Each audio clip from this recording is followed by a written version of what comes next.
Hi, everybody. My name is Emily Seelman. I am the founder and CEO of Canna Business Services. Today, we have a very special guest. She is the special advisor to Canna Business Services. I love having her on the team, and that is why we chose Sheri Tarr as the focus of our team member spotlight. So this is going to, obviously, this video is on our website, www.cannabusinessservices.com. It's going to be on our YouTube channel. You may be watching this video already after it's posted, and you're watching from the YouTube channel. So we're trying to get it out everywhere we can because I love spotlighting Sheri Tarr. She's a subject matter expert in the cannabis space, specifically in commercialization and compliance in the FDA regulated product segment. And that includes obviously hemp and cannabis. So kind of in layman's terms, she understands how to find that regulatory path to getting your product to market and balancing both regulatory compliance with creativity, which of course, at the end of the day means helping your bottom line.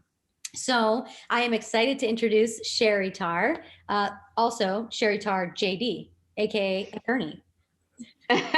Thanks, Emily. That was really kind. All of that's true. We're both JDs, so that but we're non-traditional attorneys, aren't we? We're both recovering attorneys, as you like to say. Right. The good news is about working with us is that we have the legal training of lawyers, but we have the practical sensibilities of human beings and business owners. Love that.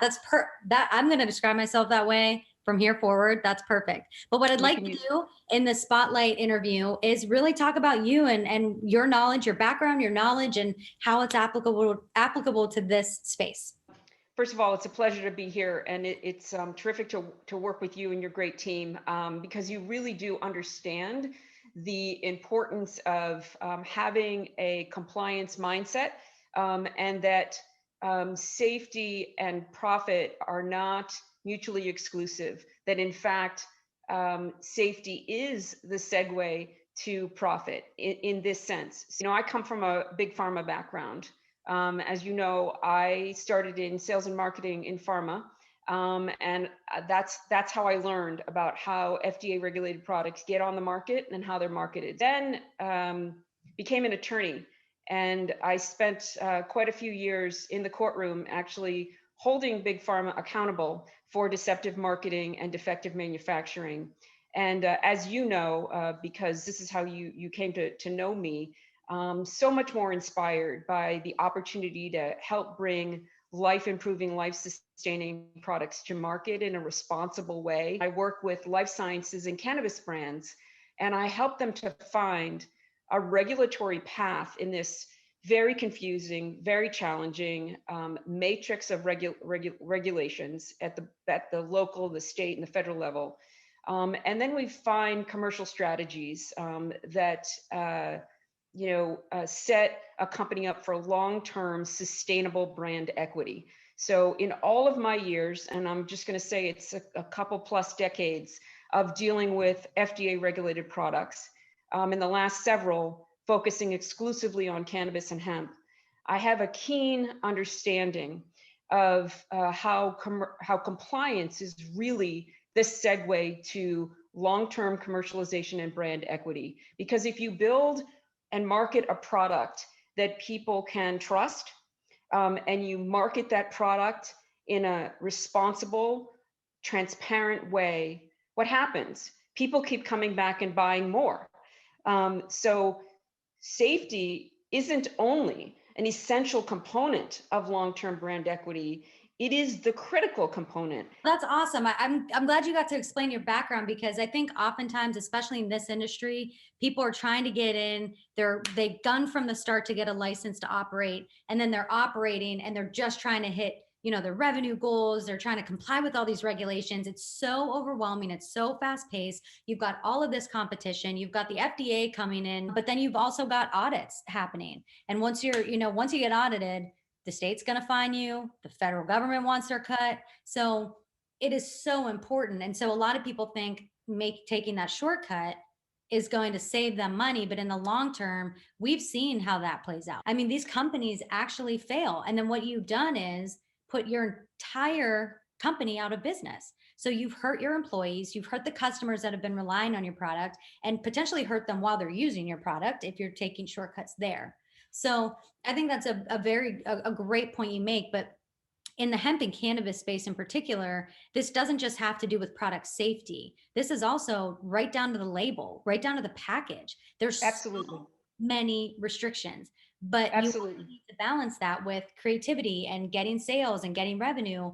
And what I love about your position and how you've helped clients that come to CBS is you bridge that gap between what an attorney can offer and what a marketing person can offer. And we sometimes have you work with the marketing team to deliver a fuller end product, but you understand the CSO, the chief strategy officer component. In fact, that's one of your roles in companies is to join as a virtual CSO. Emily, you said a lot of really important things there. Let me pick up on a couple of those. There's certainly value in what the services that a lawyer can provide. But here's the challenge. FDA tells you you need to comply, but not how. Lawyers do a good job of identifying and regurgitating the regulations, but with rare exception, don't have experience firsthand applying those regulations in a real life, practical sense to launch a product. I've been on the sales and marketing side, so I understand firsthand what it takes, the myriad of issues that you deal with at an organizational level, at a financial level, at a gun to your head, bottom line, drive sales, drive, global numbers. I intimately firsthand relate to that. I was fairly high up in big pharma before I left and became an attorney. And then here comes the attorney part. So having reverse engineered dozens of scenarios of how did we get to a place where hypothetically a product that was supposed to help with mild arthritis ends up debilitating or killing 80,000 people. And so I understand firsthand what regulations were violated, if you will, at every step along the way, along that commercialization path and along that compliance path. So that leads me to something else that you said that I think it's important for people to understand. Commercialization is so much more than marketing. Commercialization is really, how do I get my product on the market? So it's from concept to consumer and so many issues in between, not just the regulatory path, the actual, can I get my product on the market and how do I do that? That's the regulatory strategy or the regulatory path. And then there's the, how do I market my product? And therein lies issues relative to packaging and labeling and your website and all your other messaging and all your investor pitch decks. What I have found in my many, many years of experience that where many companies get into trouble is when their commercialization strategy is misaligned with their either their clinical data or their, shall we say, profit trajectory. And you need to align what your commercial strategy is. That is, what can I say about my product based on what the data shows I can say, and constantly balancing that throughout the whole commercial process. Compliance isn't something that you think about after the fact. It needs to be a mindset. It needs to be a value that's embedded in the thinking across the organization. And I promise you, that is the segue to a successful commercial strategy and long-term brand equity. One more thing that you said that I really think it's important, because it relates to brands and license applicants. The FDA is already in this. We don't have to wait for them to make clear what their regulatory authority is. As a matter of fact, you and I are about some straight talk and bringing clarity where there's confusion. So here's a little bit of both of that. There's so much mixed messaging right now for licensed applicants and cannabis brands about the role of the FDA. And I've heard irresponsible representations that, well, from so-called branding experts, as long as you don't make medical claims, you'll be fine. And from, frankly, from lawyers who don't understand the real world practical implications of what the FDA regulations are and how they apply to a brand, how they apply to a license applicant. The FDA is already here. They've already telegraphed what their intention is. They've repeatedly made it clear with their warning letters that are ramping back up. And now the FTC is involved as well. Their edict has not changed and won't change, and that is to protect public health and safety. And I can tell you from all of my days in pharma, and if we can look to pharma for a lot of lessons, hard learned, I should say, that the FDA's new focus is cannabis. So our strategy with the clients that we deal with is embrace the FDA, get your mind, get right with compliance. Like, you hear a lot of YouTubers talk about getting right with your money. I say, get right with compliance. Get to a place where you're empowered, that you've got GMP, a good manufacturing approach to manufacturing. Make sure that you have somebody that is constantly helping you balance on the marketing side, the creativity and the compelling sales aspect of what you're trying to achieve with your packaging and labeling and messaging with what the regulations are. And it's a delicate balance.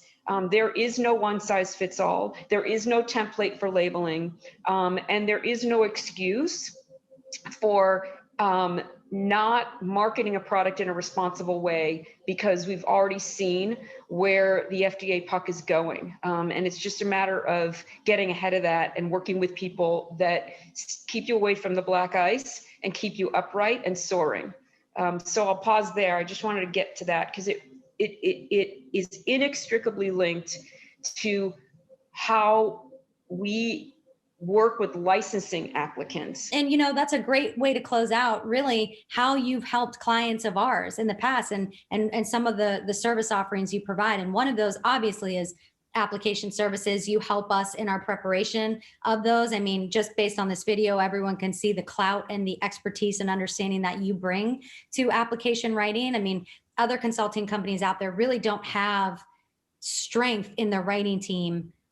This is the type of strength that CBS brings. And I think you're just a great example of that. So I'm obviously honored to always be able to have you on the writing team and facilitating the preparation of these applications for our clients across the country. But you also help with compliant packaging and labeling. And you also, which is a unique thing I want to highlight, you also join as a virtual CSO for people. You can also do some in-house. There's ways to adjust it based on people's budgets and needs. And you've done that. You've been very flexible in that way. CSO by definition, obviously is Chief Strategy Officer. And you kind of touched on it without specifically saying it. It blends, it connects, I should say, or bridges that gap that often occurs in businesses between compliance and getting a product to market. And while a lot of people see these as silos, what is our revenue goal? What is our marketing goal? What is our regulatory compliance goal? What do I need to outsource to an attorney? The CSO role kind of blends all of them, keeps communication alive between all of them, and has a unified strategy between them so they're not siloed. I really appreciate this time, Sheri. This was great. Obviously, Sheri Tarr, subject matter expert in this space. Happy to have you, special advisor to Canna Business Services, team member in many ways. Obviously we'll have you back on and just really happy to have your time. Happy to be a part of it, Emily. Listen, we found each other for a reason. We come from the same set of values about wanting to do the right thing for clients and help them to be successful in the short and long term. Well, thanks so much for your time, Sheri. This was fantastic. And of course, we'll see you soon. Pleasure.